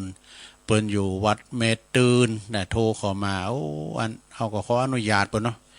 หลวงพ่อส่งข้อความอันใดมาก็ดีผมมาออกวิทยุโมได้นะโอ้ดีละก็นี่จะซ้อหาหื้อแหมไอ้ดอก ขอบคุณนะครับเนาะอย่างนี้กะเนาะเอาต่อไปเรานิทานก่อนทุเวลามันไหลเข้ามาละนิทานนี่ก็จะยาวพองจ้าเนาะรีบพอละนิทานมาในชาดกนะลงเนอนะเปิ้นก็ว่าเรื่องนี้โอ้ไอ้นี่มันจะธรรมดาเนี่ยไอ้ทำให้ลูกลืมเต่าหมดนะก็เรื่องพญาพระเจ้าปารณสีข่ากินลูกว่ะดูพี่จะได้ลองฟังพอกีฬาดังได้ยินมาเนอะเกี่ยวกับว่าโทษของสุราในปัจจุบันนี้อาทิเตกาเลกีฬาดังได้ยินมาในกาลลงแล้วมาเมื่อนานแล้วลงจะมีพระมหากษัตริย์พระองค์หนึ่งเนอะเสวยราชสมบัติราชอยู่ที่เป็นเมืองเป็นพญาเจ้าเมืองอยู่เมืองปาลาณสีเมืองปาลาณสีเนี่ยอยู่ประเทศอินเดียบนสถานเป็นเมืองใหญ่ของอินเดียนะเป็นคนเดียนพญาเจ้าเมืองคนนี้เป็นคนที่มีบ่มีศีลบ่มีธรรมเป็นคนทุศีลวะเปิ้นกว่าเสวยแต่สุราเมลัยนี่ถ้าบ่ได้เสวยสุรากับเนื้อคาบนั้นแล้วก็ถึงบ่เสวยมันยังเลยนะคือหมายความว่าจะกินจีนกูคาบกินลาบกูเตือไอ้นะเนาะกินไอ้โดยนะ คือกินเหล้าแล้วก็กินเนื้อก็คือจีนนะครับเอกติวสังยังมีอยู่หันวันหนึ่งเนื้อจีนเปิ้นขาดโอ้มีไผขางูขาควายมีไผขาจีนขาเซึกพอปิ้นหยังปิ้นวันอุโบสถศีลเปิ้นบ้าขาซัดกันนะเปิ้นยุดไป1 วันนะพอครูก็จึงห่อนอกห่อนใจมีเนื้อสดมาถวายตันพญาเจ้าเมืองนะจึงไปกราบทูลพระอัครมเหสีหับสาบเนาะพระนางก็จึงตรัสว่าถ้าจะนั่นแล้วท่านอามาตย์ท่านพ่อครูทั้งหลายท่านจุงนำโภชนะอาหารไปถวายเปิ้นเดินไปนะคือหมายความว่าขาบนั้นบัจจัยอันขาบเป็นจีนสกรรมเป็นจอผักกาดเนี่ยนะ ประมาณนั้นมันเป็นพักไปเองนะเฮาจะพระราชโอรสนี้ไปก่อนนี่เพราะว่าโดยพระราชโอรสนี้เป็นตีหักของเป็นตีหักแล้วก็เป็นตีดับห้อนของพระราชาเนี่ยพระราชาในการมันเดือดห้อนไหมนะหลานเขาลูกเขาไปพระราชโอรสเขาไปก็ใจเดียวนะในการละครั้งนั้นนี่เมื่อปอโคเนาะกุกเมื่อปอโคจะนำโภชนะอาหารเข้าไปถวายเนาะครับนี่มีจีนมีเนยสักอย่างมีกระพักเลยนะเนาะจึงพระราชาจึงพระราชโอรสเข้าไปก่อนวะนะเปิดดับห้อนให้กันเนาะซึ่งเป็นโดยความหักแล้วก็ดับห้อนของพระราชานะขณะนั้นพระราชากำลังทรงเมาพระสุราผมมีก้าเมาพระสุรากำลังทรงเมาสุราเนี่ยนั่นนะกำลังเมาสุราอยู่เมื่อหันพระราชโอรสตีปิ้นตีหักดังแก้วตาดวงใจก็ยกมือไปวางไว้บนตักวะนะแล้วก็กล่าวชมเชยดอกเป็นว่ากล่าวชมเชยหลามาเนี่ยหลาไอ้กันเนาะตอนนั้นหมูคิงเดิมเมาแล้วเนี่ยในขณะนั้นพระโคก็นำเอาโภชนะอาหารไปถวายตังติวสวาอธิวสาราชาพระมหากษัตริย์เมื่อหันกู้เข่านั้นมีคาบนั้นมีเนื้อสักถ้วยนะมีลาบมีแกงมีเนื้อในโภชนะนั้นก็จึงถามพระโคว่าวันนี้อันแกงกี้แกงเสื้อยังมีกะเนาะมีเนื้อเนี่ยเปิดไปถามพระโคก็เลยกราบทูลว่าวันนี้เจ้าพ่อพญาปิ้นเจ้าวันนี้มันเป็นวันอุโบสถศีลเดินดับเดินปิงนะวันเปิดขาซัดกันอะไรอันเจ้าพ่อเจ้านะพระราชาก็เลยว่ามีความเดือดร้อนใจเนาะมันได้กินขาบนั้นได้กินก็ตายก้าก็ขึ้นเดือดมากงงว่ะนะทรงพระกิ้วเนาะทรงพระกิ้วทรงกลิ้วก็มีความโคตรเกศขึ้นไหมกะพระราชาก็เลยยับพระราชบุตรวะนะฮักคอต่อหน้าอันปอโคเขาก็โยนหือปอโคว่าท่านจงเอาเนื้อนี่ไปแกงมาเอากินบ่เดี๋ยวนี้วะนานฮักคอลูกรถเก่าวะเอาโหงอันปอโคไปแกงมาหือข้าพเจ้าหือเฮามากินบ่เดี๋ยวนี้ปอโคกับใจได้ก็เอาพระราชโอรสนะไปแกงอ่อมวะ ไปแกงมาถวายบ้านพระองค์ก็เสวยนะกินดูดีดูลำโอ้กินว่าครับนี่มาลำนะหวานว่ะเมื่อทรงพระเสวยแล้วเนาะก็ลงเลยทรงพระบรรทมเนี่ยรับไปละตีคืนนั้นรับไปแล้วตั้งสุราในลุงเจ้าขึ้นมาตีนฝ้ายกวันแล้วสว่างมาแล้วเนาะไก่คันมาแล้วจึงได้ตรัสเรียกหาว่ะนะพระราชโอรสลาไม่นายมาหาปอล่ะนะอัครมเหสีก็พิลำไห่ลำลักมาเข้ามากะเจ้าพ่อพญาเจ้าพี่อันหักคอราชบุตรของเขาตายไปแล้วกะพระราชโอรสตายไปแล้วโดยนำมือของเจ้าปีนะเจ้าพ่อพญาเองนะโดยมีความโขดมีความเมาพระสุราเนาะเมาสุราแล้วก็ไปหักคอซึ่งถึงแก่ความตายสูญเสียไปเมื่อวานในล้อมหูคิงกาเนาะแต่ในความจริงในทำเตอคุณเมาหลอดเนี่ยมันไม่ใช่หูคิงดอกมันมีเลือดนกผสมหลายนกนกกาแก่กานกจอกกา อันนกกะเก๋มันเอาฟังแล้วเขานอนในวิหารน่ะมันนอนอยู่แปรบุ่นอยู่หรือแปรน่ะมาดูมันคังมันนึกหัวเนี่ยคังอันนี้เลือดนกกะเก๋อันนกจอกเนี่ยบทอู่กันวันคำคืนหงอู่กันคืนหงนกจอกนี่มันจะรับย่ะมันจับอู่เนี่ยพี่เบาเลือดนกไปเขาถึงไหนเมื่อถึงตอนนั้นแล้วเนาะเราปรากฏว่าอันพญากษัตริย์ซึ่งเป็นพระราชบุตรพระราชบิดาก็เลยเสพพระไทยเนาะคือว่าลูกได้ตายไปแล้วโดยน้ำมือของโต๊ะเก่าจะเยจะฮื้อดีก็ทำเหือนท่านได้ก็นกอุดไปทางอื่นนะถึงไหนแล้วเดี๋ยวกันเด้อดังนั้นก็ตัวของสุรานอกสดาจะเมาเดินไปทางอากาศแล้วก็รับโยนอันนี้คุณละเลิงเลยนะนักเลงสุราเนี่ยมันจะปอพยาพี่ก็คุณละตีก็เนี่ยแล้วก็พันนางพระมเหสีก็มาบอกว่าเจ้าพ่อพญาได้หักคอลูกเขาตายไปแล้วจากนั้นปรากฏว่าอันพญาก็มีความโศกตุกเสียใจพิไรลำพันธ์ต่างหันมาเพื่อก็เลยสละยั่งเนาะยุดยั่งในการดื่มสุราตั้งแต่หันมาเป็นตุนมานะ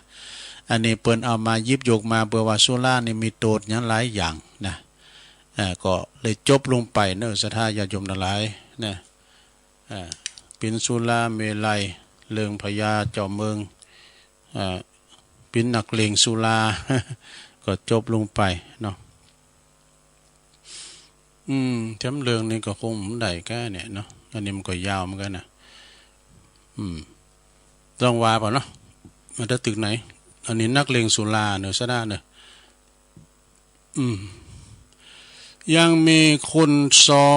คนต่างหลายเนี่ยมีปอกับลูก2คนส่วนปอนั้นมีจิตใจเป็นกุศลหืดตาลรักษาศีลเจริญเมตตาภาวนาอยู่เป็นนิจครั้นทำกิริยาตายไปก็ไปบังเกิดเป็นพระอินทร์โสปุตโตส่วนบุตรนั้นข้างนั้นเมื่อว่าบิดาทำลายขันตายจากไปแล้วก็เที่ยวคบหาเปินที่กินสุราว่ะนั่นลูกก็เลยกินกับสุราคบเปินคบฟุ้งกินแอวไอ้นะนานมานานทรัพย์โภคทรัพย์ทั้งหลายที่เคยมั่งมีนะก็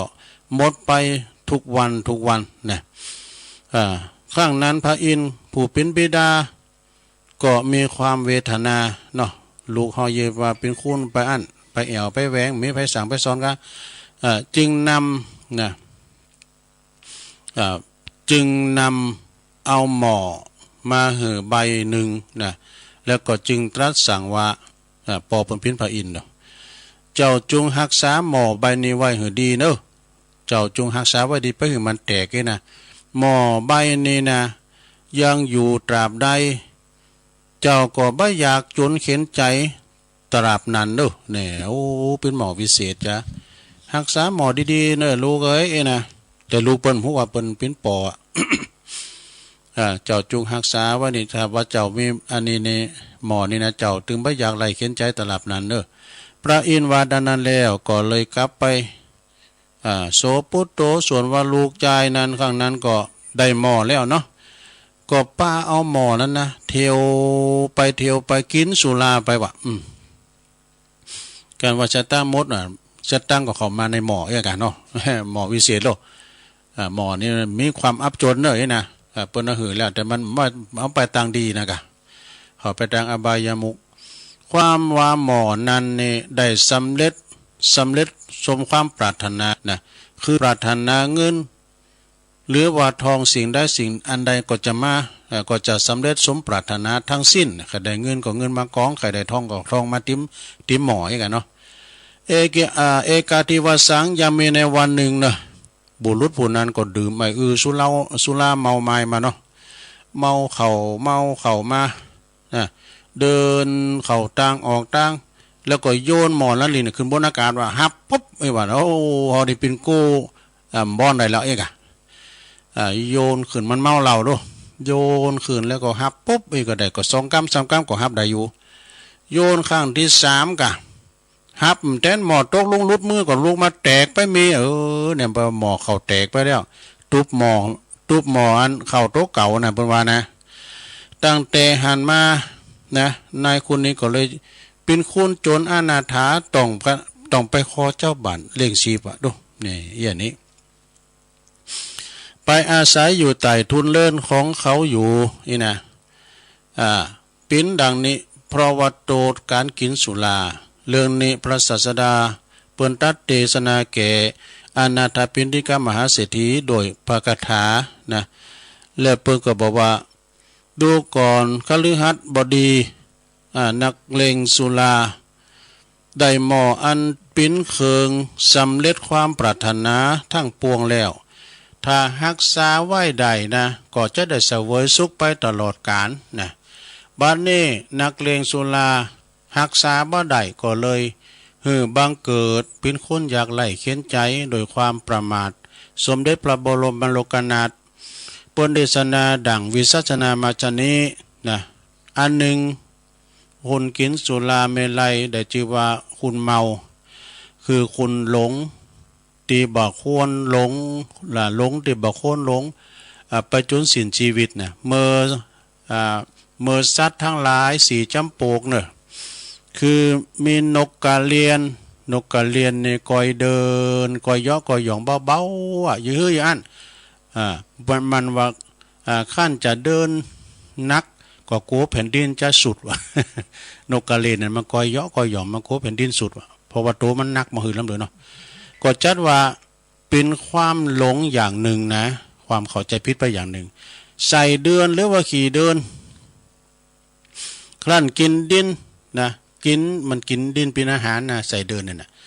นักลำไปมันก็กลัวแผ่นดินจะหมดไปว่ะนะสิ้นไป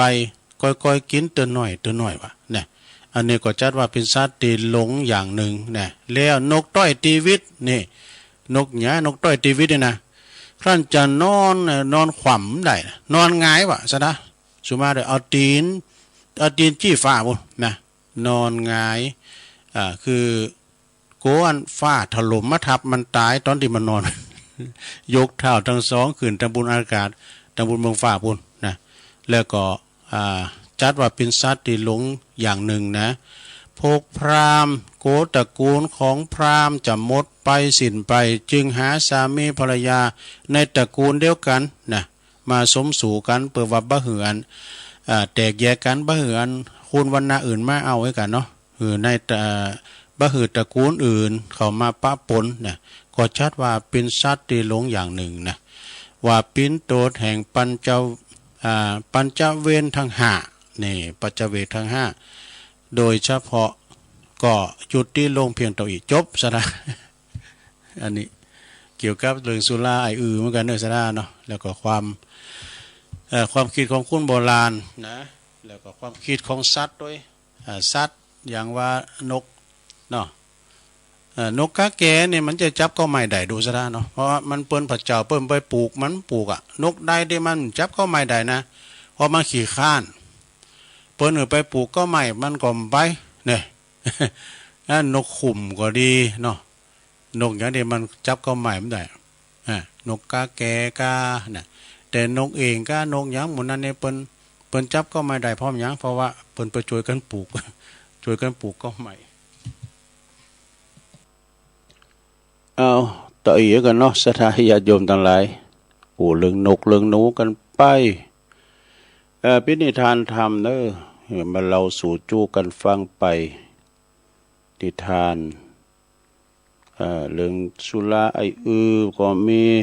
หลายอย่างหลายอันก็จบลงไปเนาะสถา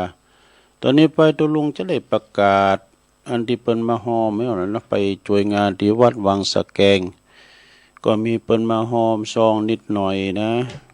เปิดเป็นการว่าเอาการนำกาไฟกาอินเทอร์เน็ตตุลุงนี่นะ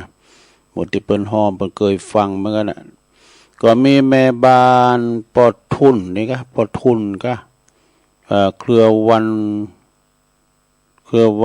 พรหมพรำก็เนี่ยในพร้อมครอบครัววังสะแกงเด้อ1 2เนาะ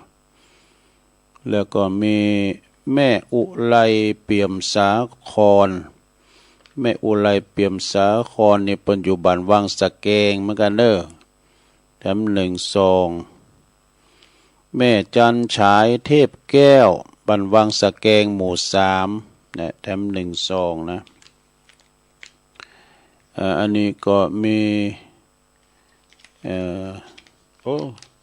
ตั้งเหรียญตก ก็มีแม่จื้นบุญมาเชยแม่จื้นบุญมาเชยวังสะแกงเนาะแถม1 2แล้วก็อันนี้แม่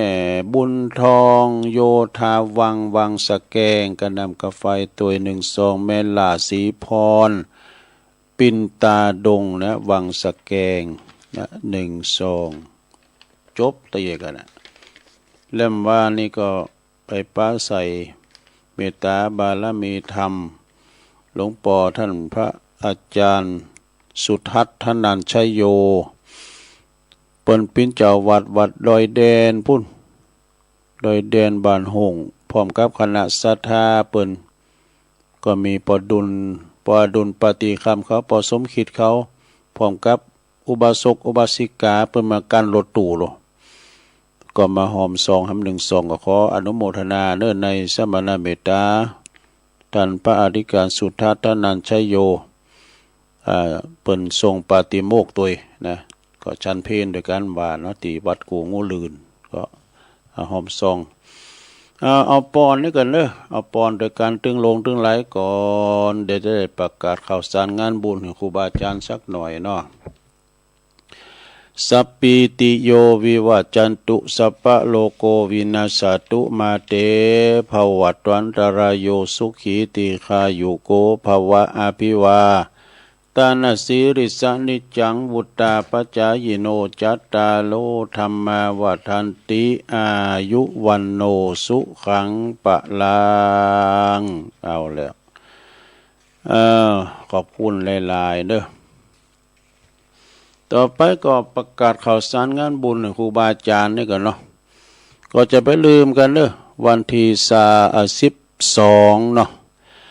12เดือนนี้นะกรกฎานะคณะคืนสีขาวปัจจัยคืนสีขาวก็ตามพระนักจัดรายการ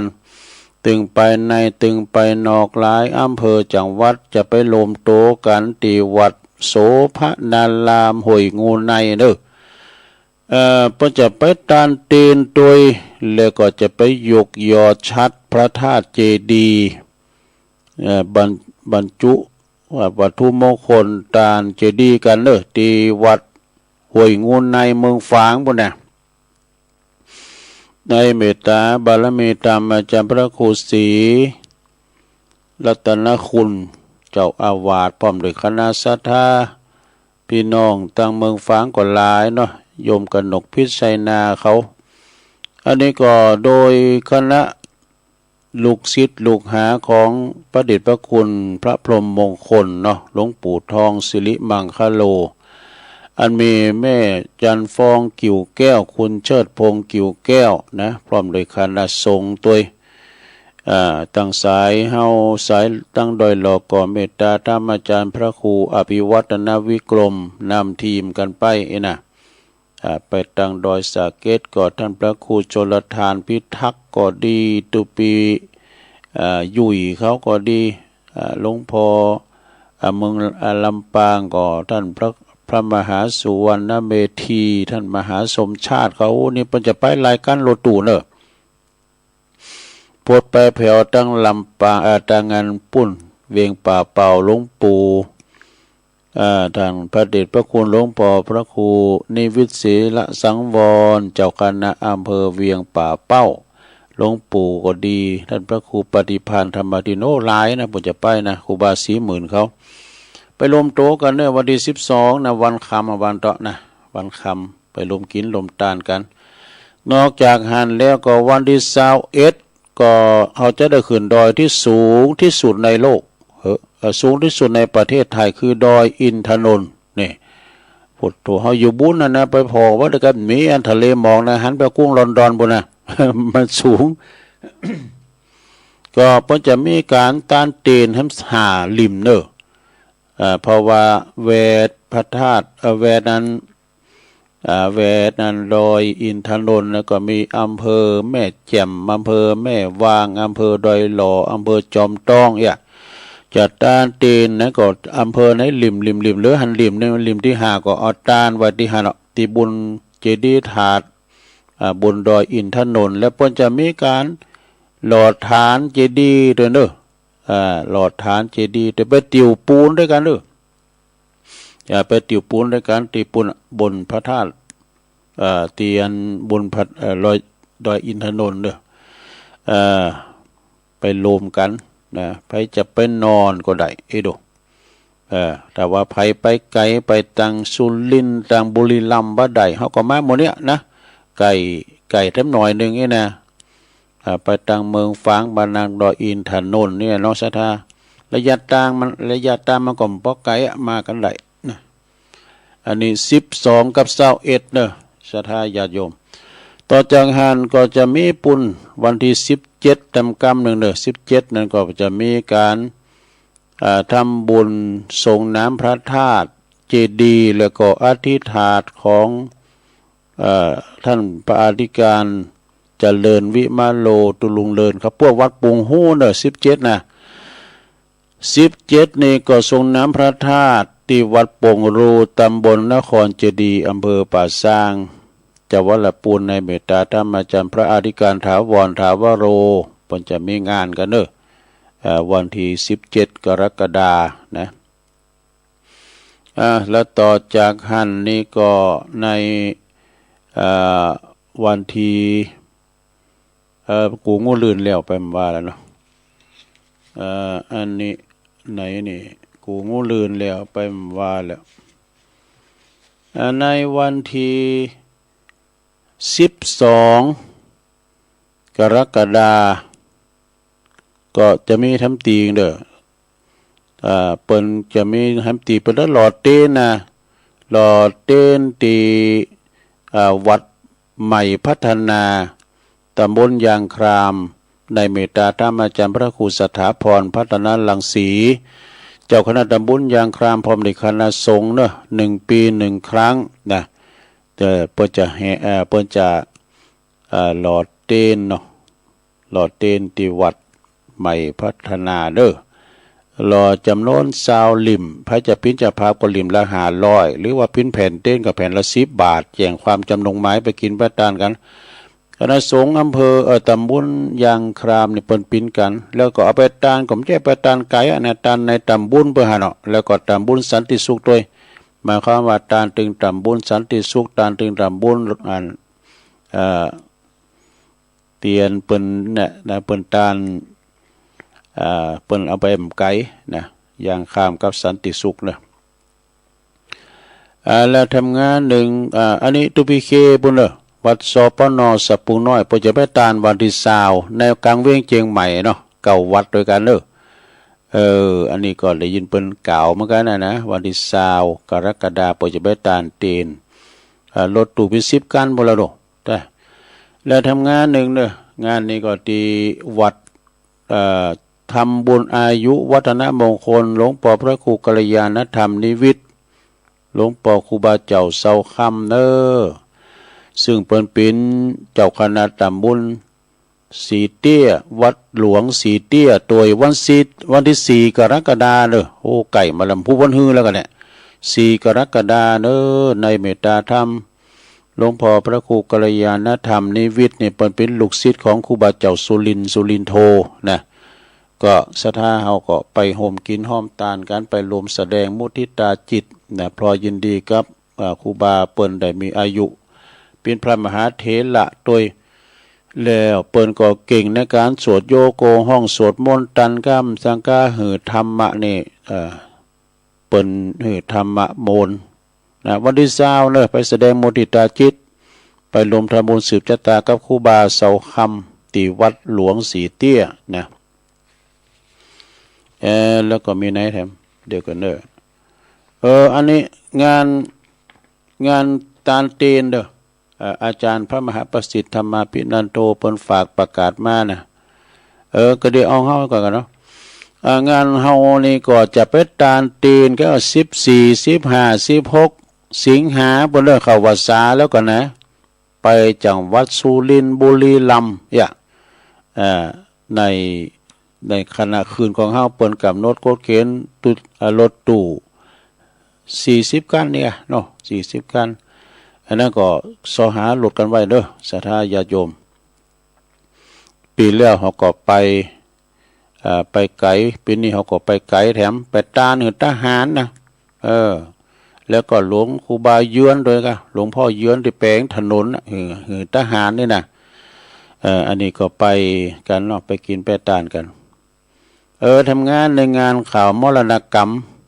ปูนเมืองแปรปุ่นนี่เปิ้นเป็นโยมปอของท่านพระครูโสพลปริยัติด็อกเตอร์เปิ้นเป็นอันเลขารองเจ้าคณะจังหวัดเชียงใหม่วัดภาสิงห์นะอาจารย์เปิ้นเป็นเลขาอันหมู่บ้านรักษาศีล5ด้วยเนาะโยมปออายุ80ปลายเนอะเปิ้นเสียไปเปิ้นจับชาปนกิจประชุมเพลิงวันนี้นะวันที่2นี่กันเนาะแต่ว่านี่ก็หลวงพ่อกับท่านพระครูอภิวัฒนาวิกรมพระครูกัลยาณปราโมทตุลุงน้อยวัดเหล่ามนทาที่เปิ้นไปก็4ตุนเป็นวันข้ามปีกมาก็พอถึง6 โมงอ่ะเนาะไปรวมแสดงความอาลัยเสียใจเนาะคือกำลังใจกับพระครูโสพลปริยัติด็อกเตอร์นะอันนี้ก็เปิ้นจะประชุมเพลิงกันวันนี้นะโอ้นี่คุณจะลายเนอะเพราะว่าอาจารย์ท่านพระครูโสพลปริยัตินี่เปิ้นนั้นเป็นเลขาแล้วก็เปิ้นมีการประชุมการสังกัดนี่เปิ้นจะเป็นพิธีกรฮู้จักหมดนะเจ้าคณะอำเภอก้ามสังกัดนี่เปิ้นเดินเข้าไปเปิ้นจะตักไปหมดเปิ้นฮู้จักเปิ้นลุงก็เคยไปประชุมโดยหลวงพ่อนะเสียงเปิ้นก็ดีนะแล้วก็อันนี้ของอาจารย์พระมหาประสิทธิ์ธรรมาภินันโทวัดจังกำฝากประกาศมากราบเรียนเชิญคณะศรัทธาสาธุชนผู้ใจบุญเจิญโลมเดินทางไปถวายเต้นวัดสากันกับท่านพระมหาประสิทธิ์ธรรมาภินันโทปรริยนธรรม8 ประโยคและพระอุปชาโดยแล้วก็เป็นบุคคลที่ได้รับเสาเสมาธรรมจักรโดยเนาะบุคคลดีเด่นนะเจ้าวัดจ้างกำเด้อตำบลมะกอกอำเภอปะซางจังหวัดลำพูนเปิ้นจะถวายนะวัดที่1นะวัดท่าเจริญวัดท่าเจริญโดยเจ้าวัดก็คือพระอธิการสุพัฒน์อริยรังสีตำบลดอนศรีดอนชัยอำเภอเจียงของจังหวัดเจียงไฮ้ว่าเจียงไฮ้หมดเลยนี่นะเก่าวัดวัดที่2ก็วัดลุงนะอันนี้ไม่ใช่วัดป่านะนี่วัดลุงโดยท่านพระอธิการพงษานนท์สุทธจิตโตเนี่ยเป็นเจ้าอาวาสเป็นวัดที่2วัดที่3วัดดงหลวงเนี่ยมันจะดงหลวงที่นี่นะน้องรองเนี่ยมันจะนะวัดดงหลวงก็เจียงไฮ้พวกนั้นนะพระอธิการสนิทโชติปัญโยปินเจ้าอาวาสตุโลงเนาะวัดที่4วัดทุ่งซางเนี่ยวัดทุ่งซางอันนี้เมตตาธรรมอาจารย์พระบดิกาณัฐพัฒน์นะทิตตสัทโธนะปินตุหลวงสมปานจังหวัดที่5ก็วัดปากอิงใต้วัดปากอิงใต้นี่ก็พระศรีวันนะเป็นเจ้าอาวาสวัดที่6วัดป่าอิงเหนือนะวัดปากอิงเหนือนิเมตตาธรรมหลวงพ่อพระครูสังฆรักษ์บุรินทร์ญาณทีโนปินตุหลวงสมปานจังหวัดที่7พระศรีวัดศรีมงคลวัดศรีชัยมงคลนะวัดที่7น่ะวัดศรีชัยมงคลก็พระอธิการวรัญโยวรโสภิโตเนี่ยปินตุหลวงสมปานจังหวัดที่8วัดท่าข้ามศรีดอนชัยวัดท่าข้ามศรีดอนชัยนี่ก็เมตตาธรรมหลวงพ่อพระครูสุจินวรคุณพระครูสุจินวรคุณนี่ก็เป็นเจ้าคณะตำบลศรีดอนชัยเขต1โดยเนาะแล้วก็วัดสุดท้ายวัดที่9 วัดใหม่เจริญวัดใหม่เจริญวัดสุดท้ายวัดที่เก่าก็พระอธิการสันสุจิตโตนี่อันนี้เป็นเก่าวัดด้วยกันเรื่องที่เปิ้นจะไปตานกันในวันทีมหยังเปิ้นจะไปตานกันในวันที่12กรกฎาคมเหมือนกันเด้อวันที่เปิ้นหล่อเตียนที่วัดใหม่พัฒนาเนี่ยกันเนาะแล้วก็เปิ้นว่าวันที่12กรกฎาคม2569ซึ่งก็จะเดินทางไปกลับในวันเดียวเนี่ยมันจะไปนอนนะค่ารถตู้คนละ650 บาทเนาะเกมไว้650 บาทได้ไปตามถึงเก่าวัดปุ้น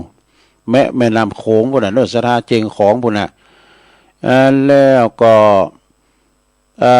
รอจะหมุนรถจะไปจะออกกัน5 โมงตรงเนอะมออีกก็ไปแล้วกะมออีกก็เริ่มกันแล้วกะ5 โมงรอหมุนเนอะ5 โมงรอหมุนแล้วก็แต่ต้องนั่งคันละ10 คนนี่กันละ10 คนน่ะ11ถึงคุณครับตานี่ติดต่อปิ้นเจ้าภาพปัจจัยได้ที่พระมหาประสิทธิ์ธรรมาภินันโทเบอร์โทรศัพท์065 089 0696โปรดฟังอีกครั้ง065 089 0696เนอะอันนี้เป็นรายการของอาจารย์พระมหาประสิทธิ์ธรรมาภินันโทเนาะเอาพอไปพอมาเวลาตุลุงหมดไปเสียแล้วก่อมปิ้นสังวันผูกตุลุงก็มาทำอยู่เนาะศรัทธาญาติโยม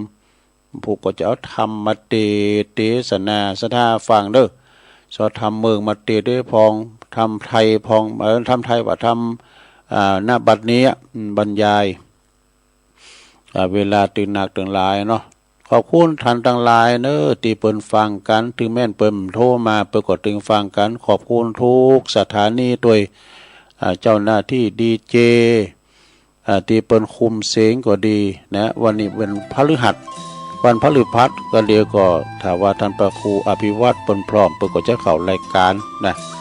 ถ้าเปิ่นพร้อมเปิ่นก็จะได้เอาเทปใส่ไปพองนะสถาเปิ่นก็อิดก็มอยว่าเปิ่นก็ไปวันคำเอารถเปิ่นนะรถท่านพระครูอภิวัตรไปเก็บสาธุเจ้าแต่งวัดพระครูสมหวังหลวงพ่อวัดดอยน้อยพดไปวัดใหม่วัดหลายวัดโดยกันปิกมาก็พอ6 โมงนะอันนั้นก็เปิดจะเอาไผ่เต้นก็เลี้ยวแต่เปิดเนาะแต่ตุลุงวันนี้ก็จบมาอีกก่อนวันปูปักกันใหม่เนอะโชคดีไม่ใจมันกันจุคนจุตันเนอจัตตาโลธรรมาวัตันติอายุวันโนสุขังปะลัง